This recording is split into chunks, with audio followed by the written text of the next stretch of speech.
বন্ধুরা, আজকে আমি অতি গুরুত্বপূর্ণ একটা চ্যাপ্টার পড়াতে চলেছি, যেটা আগামী গ্রুপ ডি বা এসএসসি সিজিএল বা ডাব্লিউবিপি যে কোনো পরীক্ষার জন্য খুবই গুরুত্বপূর্ণ চ্যাপ্টার। আর সেটা হলো পরমাণুর গঠন, অর্থাৎ অ্যাটমিক স্ট্রাকচার। আজকে আমরা অ্যাটমিক স্ট্রাকচার সম্পর্কেই জানবো। বন্ধুরা, আমরা যে আশেপাশে যে সমস্ত বস্তুগুলো দেখতে পারি, সেটা মেটাল হোক বা যে কোনো মৌল হোক, তাই এইগুলো তো যেমন যদি আমি বলি একটা লোহার রড, তার লোহার রড ছোট হতে পারে, বড় হতে পারে, যেরকম হতে পারে। তাই এর মধ্যে সবচেয়ে ছোট কোনো একটা বস্তু তো আছে যেটা জুড়ে ওই লোহার রডটা বা লোহাটাকে তৈরি করেছে। তা যীশু খ্রিস্টের জন্মেরও বেশ কিছু বছর আগে হচ্ছে আমাদের ভারতীয় একজন বিজ্ঞানী, যার নাম ছিল কনাদ। সেই কনাদ তিনি বলেছিলেন যে যে সমস্ত এলিমেন্টগুলো আমরা দেখতে পাই বা আছে, তারা অতি ক্ষুদ্র কণা দ্বারা গঠিত। এবং 1808 সালে ডাল্টন এই কণাটাকেই বলেছিলেন পরমাণু। অর্থাৎ তিনি বলেছিলেন যে যে সমস্ত এলিমেন্টগুলো বা পদার্থগুলো আমরা দেখতে পাই, সেগুলো অতি ক্ষুদ্র কণা দ্বারা গঠিত, যেটাকে বলা হয় পরমাণু। অর্থাৎ পরমাণু দ্বারাই মনে করি যেটা একটা লোহার রড।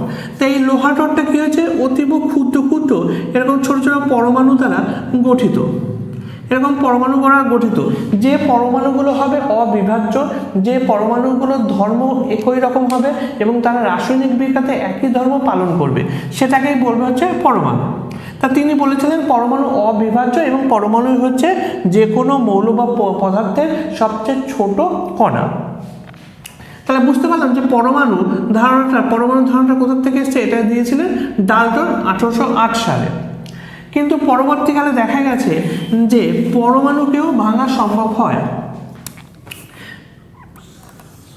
সাপোজ এটা হচ্ছে পরমাণু, এটা একটা কোনো পদার্থের পরমাণু। তা তিনি বলেছিলেন যে এই পরমাণুকে আর ভাঙা যায় না, এটা ডাল্টন বলেছিলেন, এটাই সবচেয়ে ক্ষুদ্র কণা। কিন্তু পরবর্তীকালে দেখা গেছে না, পরমাণুকেও ভাঙা যায় এবং এটাও আরও ছোট ছোট ক্ষুদ্র কণা দ্বারা গঠিত। সেগুলো কি কি? তা পরমাণুকে ভাঙলে আমরা পাবো ইলেকট্রন, প্রোটন এবং নিউট্রন। ইলেকট্রন, প্রোটন, নিউট্রন, এই তিন ধরনের হচ্ছে কণা আমরা এর মধ্যে পাবো, পরমাণুকে ভাঙলে পাবো। তাহলে এই প্রত্যেকগুলোর একটা বৈশিষ্ট্য আছে, আমরা দেখে নিই।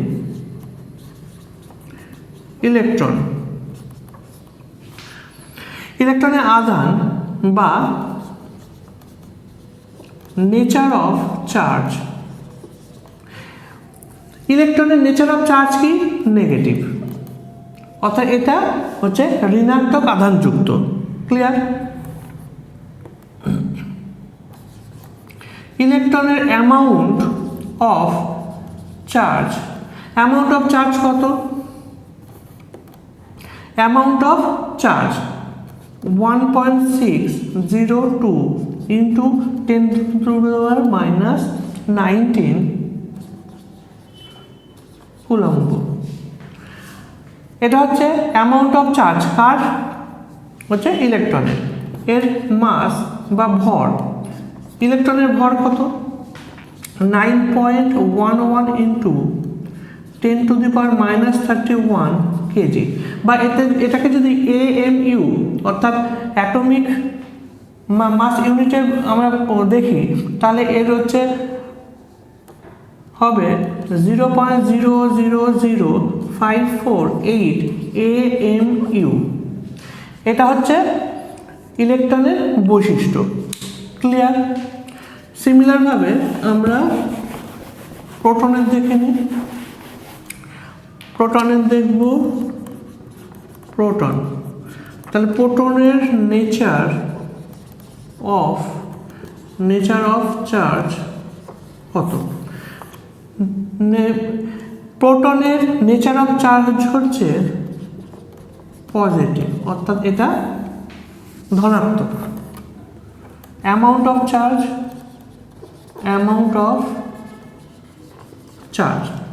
এর অ্যামাউন্ট অফ চার্জ কত? এর অ্যামাউন্ট অফ চার্জ হচ্ছে 1.6 ইন্টু 10⁻⁻19 কুলম্ব। অর্থাৎ ইলেকট্রন এবং প্রোটনের অ্যামাউন্ট অফ চার্জ প্রায় সিমিলার, খালি ইলেকট্রন নেগেটিভ এবং এটা পজিটিভ। এর মাস কত? এর মাস 1.672412 ইন্টু 10⁻³ কেজি, এবং এটা AMU-তে করলে হবে 1.007 AMU। Clear?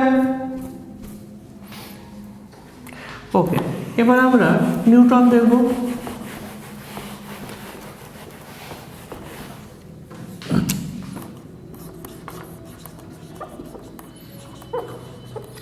Newton, nature of charge, nature of charge Newton.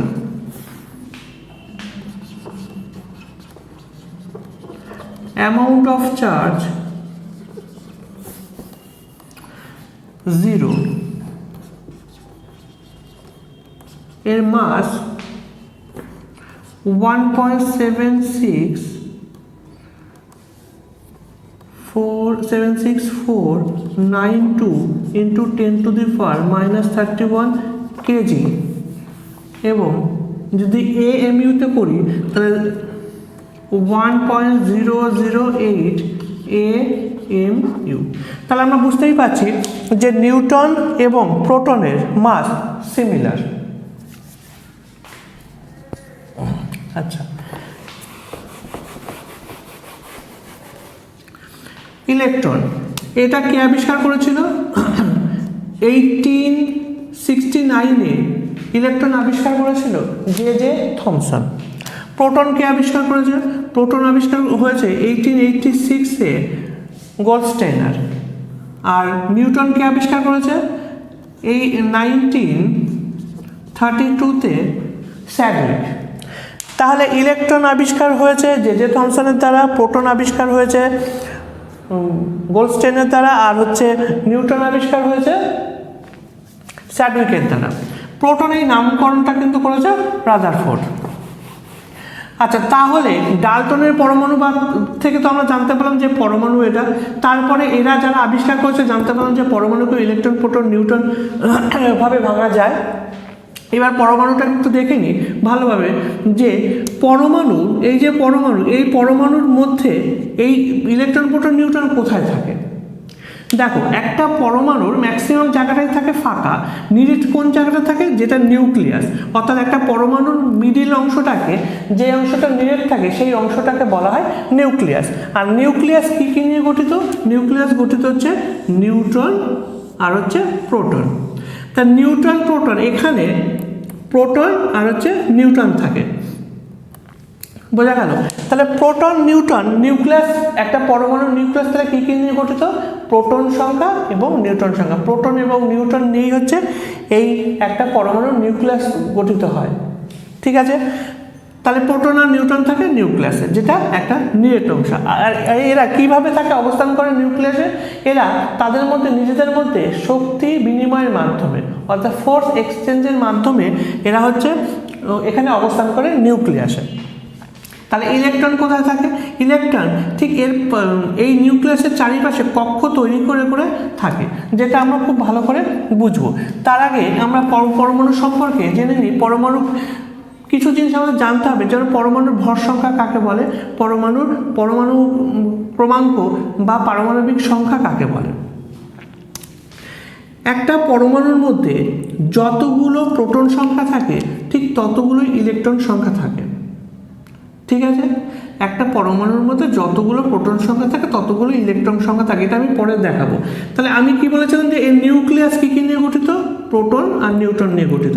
এই প্রোটন আর নিউট্রন, এই যে ভেতরে যে থাকে, যতগুলো প্রোটন থাকবে আর যতগুলো নিউট্রন থাকবে, তাদের যে মাসটা হবে অর্থাৎ ভরটা হবে, এটাই হবে একটা পরমাণুর ভর সংখ্যা।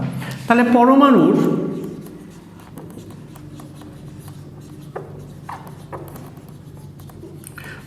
ভর সংখ্যা বলতে কী বোঝা যাবে? ম্যাস অফ প্রোটন, এম হচ্ছে মাস মানে ভর বোঝাচ্ছি, তাহলে এটা হচ্ছে এমপি মানে mass of proton plus mass of neutron. তাহলে এই দুটো যুক্ত হলেই কি হয়ে যাবে, এই পুরো পরমাণুটার ভর সংখ্যা হয়ে যাবে। আর পারমাণবিক সংখ্যা কাকে বলে?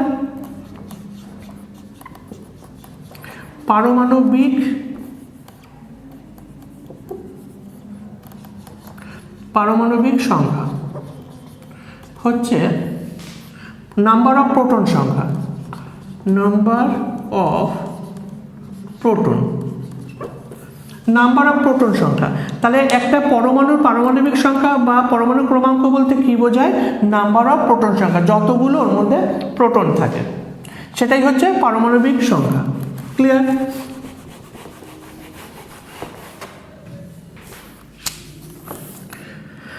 ধরো আমরা একটা যদি কার্বনের পরমাণু দেখি 6C14, যদি একটা কার্বনের এরকম পরমাণু দেখি, কার্বনের পরমাণু C612 হয়, তা যদি আমি এটা কার্বনের পরমাণু দেখি তাহলে এখানে এই যে 6, এটা হচ্ছে এই কার্বনের পারমাণবিক সংখ্যা বা পরমাণু ক্রমাঙ্ক বা প্রোটন সংখ্যা। তাহলে এই যে নিচে যেটা লেখা হয় 6, এটা হচ্ছে কি পরমাণুর সংখ্যা। তাহলে আমি কি বলছিলাম, যতগুলো পরমাণু থাকে ততগুলোই নিউট্রন থাকে। তাহলে এই যে 14, এটা হচ্ছে কি সংখ্যা? এটা হচ্ছে ভর সংখ্যা। এই যে উপরে যেটা লেখা হয় সেটাকে ভর সংখ্যা বলা হয়। তাহলে অর্থাৎ x যদি যে কোনো একটা পরমাণু হয়, এটা হচ্ছে z, এটা হচ্ছে a, তাহলে এই জেডটা হচ্ছে পারমাণবিক সংখ্যা বা প্রোটন সংখ্যা, আর এটা হচ্ছে ভর সংখ্যা। তাহলে এখানে এ কত? এখানে হচ্ছে এ 14, আর এ কি নিয়ে গঠিত, মানে ভর সংখ্যা কি নিয়ে গঠিত? নিউটন আর প্রোটন নিয়ে গঠিত। তার প্রোটন কটা আছে? 6টা আছে। যদি 14 থেকে 6 বাদ দিয়ে দিই তাহলে 8টা কি আছে? 8টা আছে নিউটন। ক্লিয়ার? তাহলে এই 14, এই যে 14, এটা হচ্ছে ভর সংখ্যা কার্বনের, এবং এই 6টা এখানে পারমাণবিক সংখ্যা। তাহলে কার্বনের এই পরমাণুটার পারমাণবিক সংখ্যা 6 এবং ভর সংখ্যা হচ্ছে 14। ক্লিয়ার?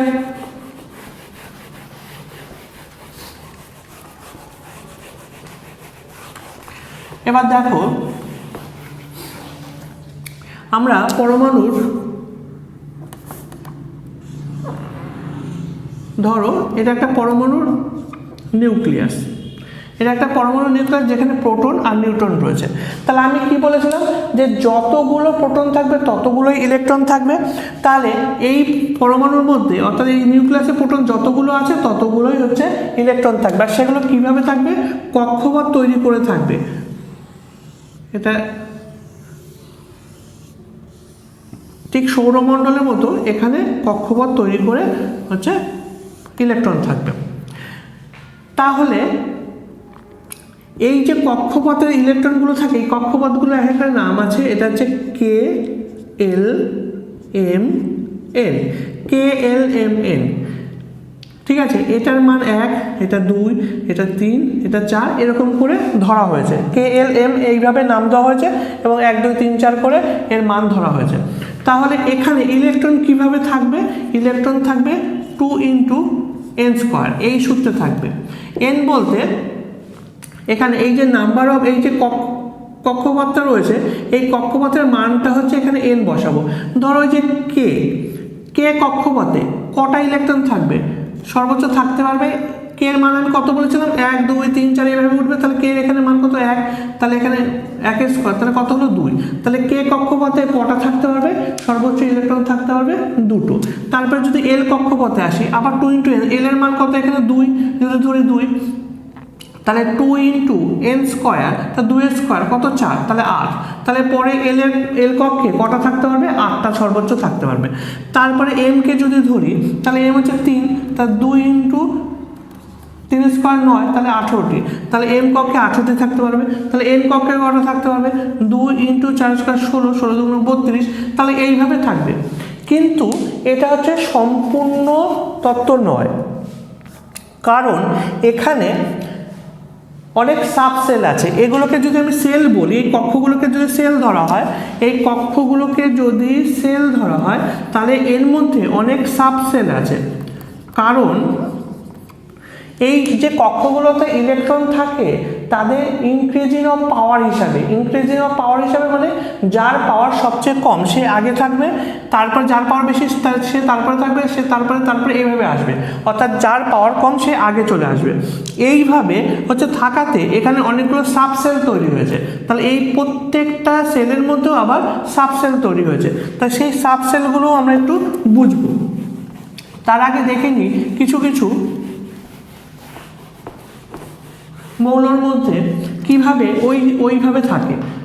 মানে এই যে আমি এইমাত্র শিখালাম 2 × n², এই 2 × n² এই ফর্মুলায় কিভাবে থাকছে সেটা আগে আমি একটু কয়েকটাতে দেখি নিই, তারপরে আমি সাবসেলের বিষয়টা বোঝাবো।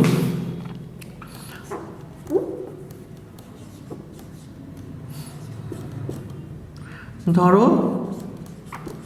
হাইড্রোজেন, তাহলে হাইড্রোজেনের ইলেকট্রন থাকে একটা, হাইড্রোজেনের পরমাণুতে ইলেকট্রন থাকে একটা, যদি একটা থাকে তাহলে 2 × n² এই ফর্মুলায় এখানে তো 2 হতেই পারছে না, যেহেতু প্রথম কক্ষেই থাকবে সেহেতু এখানে একটা থাকবে, এখানে একটা থাকবে, এখানে n² এখানে 1 থাকবে, কিন্তু দুটো তো আসছেই না, তা প্রথমটাতেই চলে গেল। ঠিক আছে, তাহলে একটাই থাকলে ওখানে দুটো হতে পারছে না, মানে সর্বোচ্চ দুটো থাকতে পারবে, সেখানে একটা আছে, তাহলে নিশ্চয়ই প্রথম সেলেই ওখানে একটা থেকে গেল হাইড্রোজেন।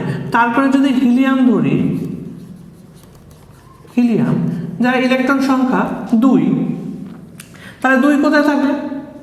2 × n², তাহলে n এর মানে এখানে 1 প্রথম কক্ষেই হয়ে গেল, তাহলে প্রথম কক্ষেই এখানে দুটো থাকবে, অর্থাৎ প্রথম কক্ষে দুটো হয়ে গেল। ক্লিয়ার?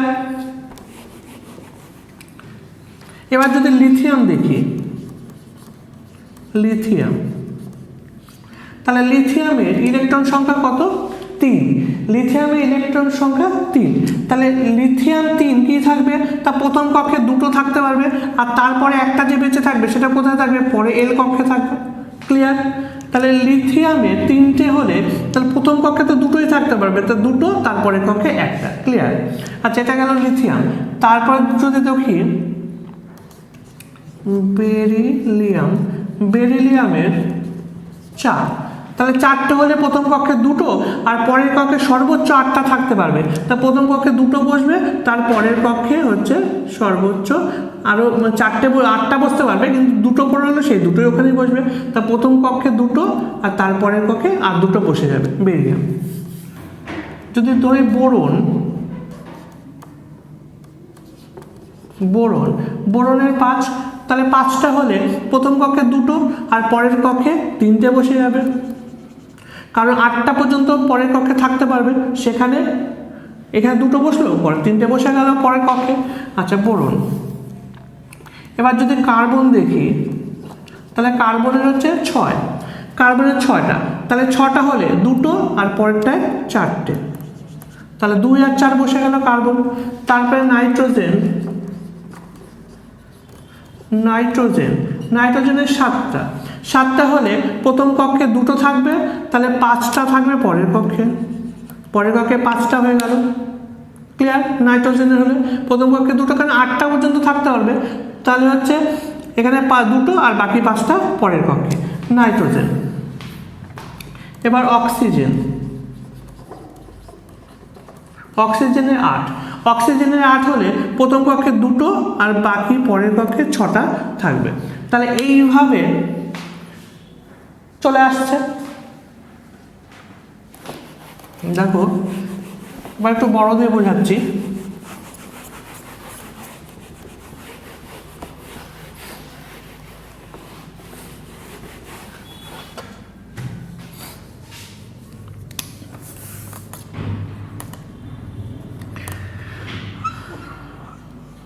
এটা হচ্ছে নিউক্লিয়াস, একটা কক্ষ, দুটো কক্ষ, 3টে, 4টে, এটা ধরো একটা পরমাণু।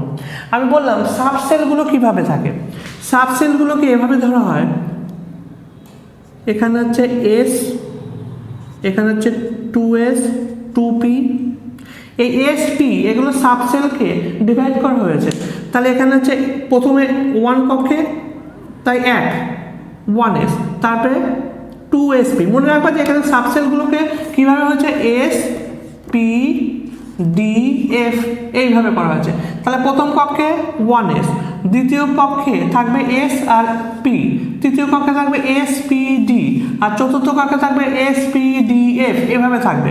তাহলে প্রথম কক্ষের যেহেতু 1 সেহেতু 1s, তারপর এটা 2s 2p, তারপর এটা হচ্ছে 3s 3p 3d, তারপর এটা 4s 4p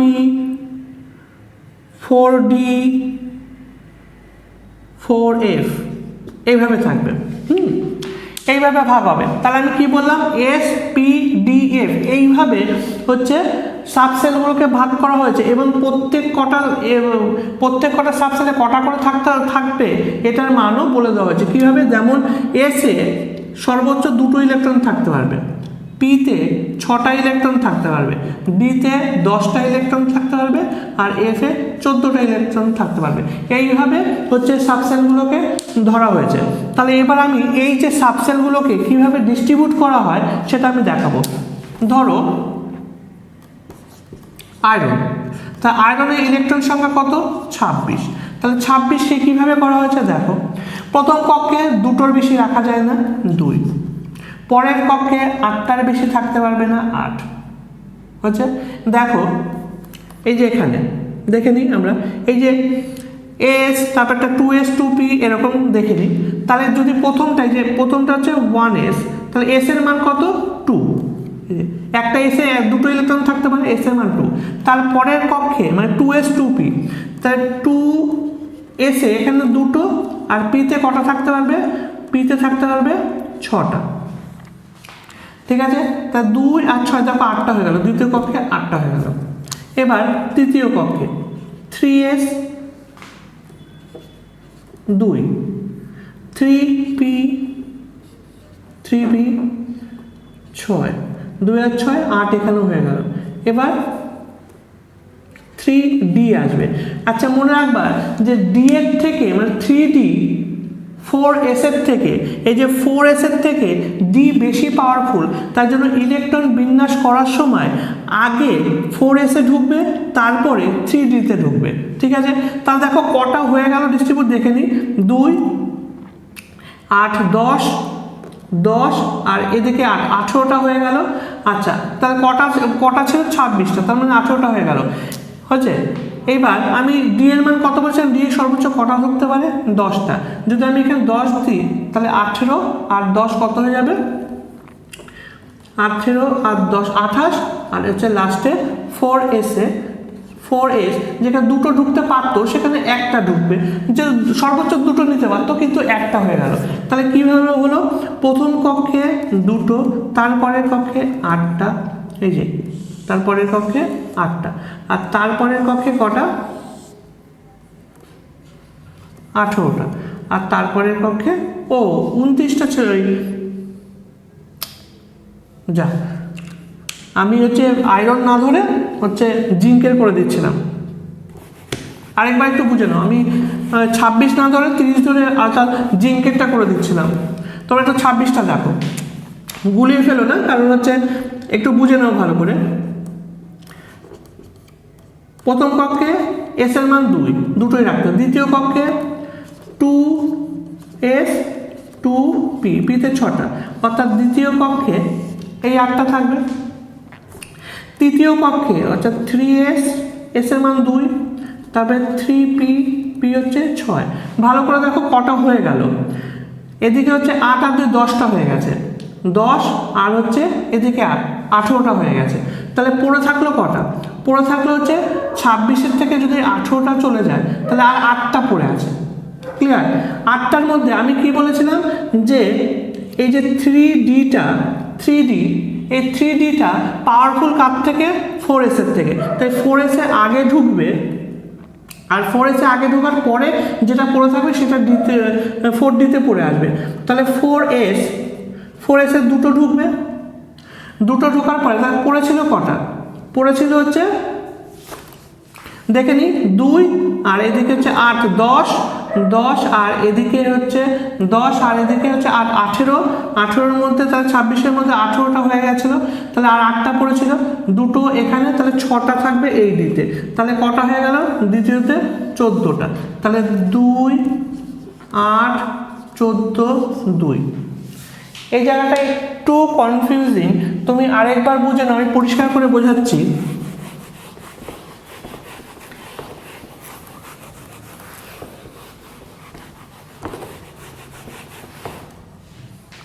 আমি আরেকবার একটু পরিষ্কার করে বোঝাচ্ছি। এই যে সাবসেলগুলো, এটাকে কিভাবে ধরা হয়? এস দিয়ে, পি, তারপরে ডি, আর হচ্ছে এফ। এস এর সর্বোচ্চ 2টো থাকতে পারে, পিতে সর্বোচ্চ 6টা থাকতে পারে, ডিতে সর্বোচ্চ 10টা থাকতে পারে, আর এফ এর সর্বোচ্চ 14টা থাকতে পারে। ক্লিয়ার? এবার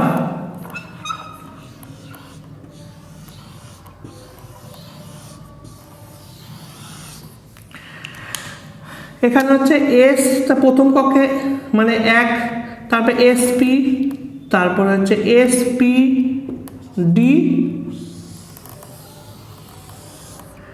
তারপরে এসপি ডি এফ, এরকমভাবে থাকবে। অর্থাৎ এখানে এস, তারপরে এসপি, তারপরে এসপিডি, তারপরে এসপি ডিএফ, এভাবে থাকবে। এবার দেখে নিই, যদি আরেকবার এবার জিঙ্কেরটা দেখে নিই। জিঙ্কের হচ্ছে কটা ইলেকট্রন থাকবে? জিঙ্কে ইলেকট্রন থাকে হচ্ছে 30টা। তাহলে এটাকে একটু দেখে নিই যে জিঙ্ক কীভাবে আমরা এই সাবসেলগুলোকে দেখাবো। তাহলে এস প্রথম কক্ষ 1, এসে কটা থাকতে পারে? একটা এসে 2টো থাকতে পারে, তাহলে প্রথম কক্ষে কটা থাকবে? 2টো। ক্লিয়ার? তাহলে এটা লিখলাম আমি 1s 2। এই যে প্রথমে 1-এ রয়েছে এস, তাহলে এসে 2। তারপরে 2 নম্বরে অর্থাৎ এসপি 2 নম্বর কক্ষে মানে 2s আর 2pতে, তাহলে এস এর জন্য 2 আর পি এর জন্য 6, তাহলে দ্বিতীয় কক্ষে কটা থাকতে পারবে? দ্বিতীয় কক্ষে 8টা থাকতে পারবে। এবার আসবো তৃতীয় কক্ষে। তৃতীয় কক্ষ মানে 3s, এস এর জন্য 2, 3p, পি এর জন্য 6, আর হচ্ছে 3d পরে দেখছি, আর হচ্ছে 4s। তাহলে দেখবো থার্ড কক্ষে কটা থাকতে পারবে। আচ্ছা দেখো হয়ে গেছে, কটা হয়েছে আগে দেখি। তাহলে 2 8 10, 10 আর 2 12, 12 আর 6 18টা এই পর্যন্ত হয়ে গেছে। তার 30টার মধ্যে 18টা হয়ে গেছে, আর কটা পড়ে রইল? আর 12টা পড়ে রইল।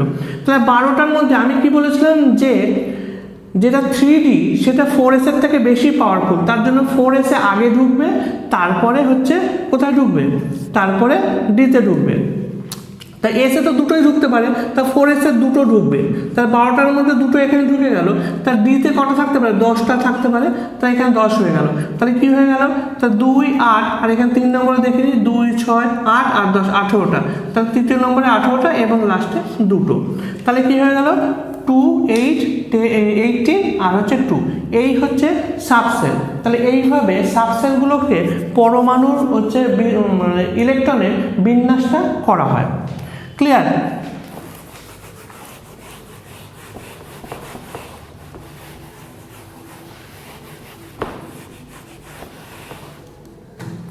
আচ্ছা দেখো, এবার আমরা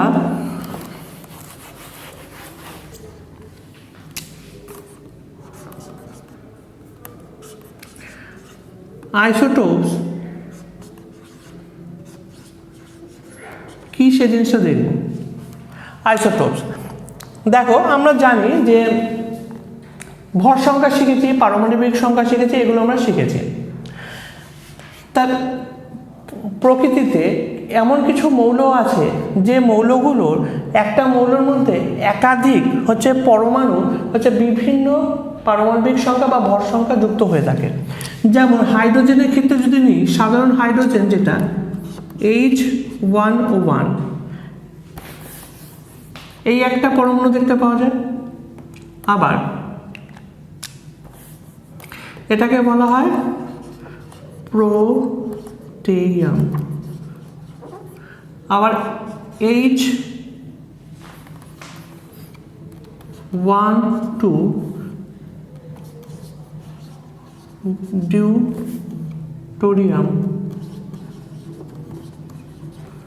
ডিউটোরিয়াম বলে। এটা হচ্ছে H13 ট্রাইটিয়াম বলে। তাহলে দেখো এই তিন ধরনের মৌল আমরা দেখতে পরমাণু আমরা দেখতে পাচ্ছি শুধু হাইড্রোজেনের মধ্যে। তাহলে আমরা কি বলেছিলাম, এটা প্রোটন সংখ্যা, নিচেরটা প্রোটন সংখ্যা আর উপরে কি ভর সংখ্যা। তাহলে যদি একই মৌলের মধ্যে এরকম একই পারমাণবিক সংখ্যা বিশিষ্ট পরমাণু দেখতে পাওয়া যায় যাদের ভর সংখ্যা আলাদা, অর্থাৎ পারমাণবিক সংখ্যা বা প্রোটন সংখ্যা এক কিন্তু ভর সংখ্যা আলাদা, তাদেরকে আইসোটোপস বলে। বোঝা গেল কি বললাম? তাহলে আইসোটোপস কি বলে, যে একই মৌলের হচ্ছে যদি বিভিন্ন পরমাণুর অর্থাৎ পরমাণুর মধ্যে প্রোটন সংখ্যা এক দেখতে পাওয়া যায় এবং ভর সংখ্যা আলাদা দেখতে পাওয়া যায়, তাহলে সেগুলোকে বলা হয় আইসোটোপস। তাহলে আইসোটোপস বোঝা গেল। এবার একটু আমরা আইসোবার দেখে নিই।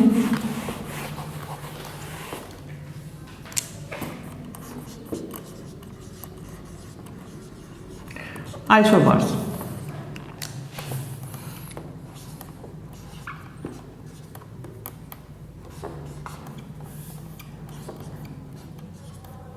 দেখো, এটা কার্বন, এটা নাইট্রোজেন, উপরেগুলো ভর সংখ্যা, নিচেরগুলো প্রোটন সংখ্যা। তাহলে ভিন্ন ভিন্ন মৌলের যদি ভর সংখ্যা এক হয় এবং প্রোটন সংখ্যা আলাদা হয়, ভিন্ন ভিন্ন মৌলের পরমাণুর যদি ভর সংখ্যা এক হয় এবং প্রোটন সংখ্যা আলাদা হয়, তবে তাকে কি বলবে, তাকে আইসোবার বলবে। যেমন এই কার্বনের এখানে 6টা প্রোটন আছে, এখানে নাইট্রোজেনের 7টা প্রোটন আছে, কিন্তু এদের ভর সংখ্যা সব হচ্ছে এক। তাহলে এটাকে কি বলবো, এটাকে বলবো হচ্ছে আইসোবার। ক্লিয়ার?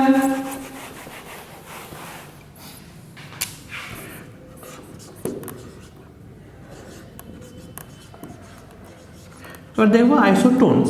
তাহলে আইসোটোনস একটু দেখে নাও।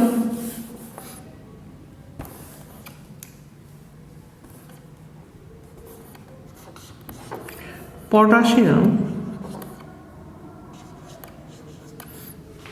এটা পটাশিয়ামের একটা পরমাণু,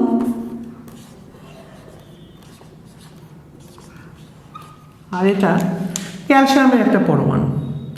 এটা প্রোটন সংখ্যা, এটা ভর সংখ্যা। ভর সংখ্যা থেকে প্রোটন সংখ্যা বাদ দিলে কি হয়, নিউট্রন সংখ্যা। তাহলে 39-এর থেকে যদি আমি এই 19 বাদ দিয়ে দিই, তাহলে 20টা কি আছে, নিউট্রন আছে এর মধ্যে। আর এখানে 20 থেকে যদি এই 40-এর, এটা 20 লিখেছি কেন, এটা 40 হবে, এটা 40। তাহলে এই 40-এর থেকে যদি আমি 20 বাদ দিয়ে দিই, তাহলে 20 থাকবে। অর্থাৎ ভালো করে দেখো যে দুটো ভিন্ন ভিন্ন মৌলের দুটো পরমাণুর মধ্যে যদি নিউটন সংখ্যা এক থাকে, অর্থাৎ নিউটন সংখ্যা যদি এই যে 39-এর থেকে 19 বাদ দিলাম, তাহলে এখানে নিউটন সংখ্যা 20টা, আর এখানে 40-এর থেকে এই 20 বাদ দিলাম, তাহলে এখানেও নিউটন সংখ্যা 20টা। তাহলে এদের দুজনের পরমাণুতে নিউটন সংখ্যা সমান। তাহলে ভিন্ন ভিন্ন মৌলের যদি পরমাণুতে নিউটন সংখ্যা সমান হয়, তাহলে দুটো পরমাণুর নিউটন সংখ্যা যখন সমান হয়, তাকে বলা হয় আইসোটোনস। তাহলে বন্ধুরা, আশা করি তোমরা অনেকটাই বুঝতে পেরেছো। আর আমাকে অবশ্যই কমেন্ট করে জানিও যে কোন জায়গায় তোমাদের অসুবিধা হচ্ছে। আমি চেষ্টা করব আবার ভিডিও বানিয়ে সেই জায়গাটা ক্লিয়ার করার জন্য। তবে অবশ্যই চ্যানেলটিকে সাবস্ক্রাইব করো, কমেন্ট করো, লাইক করো, শেয়ার করো।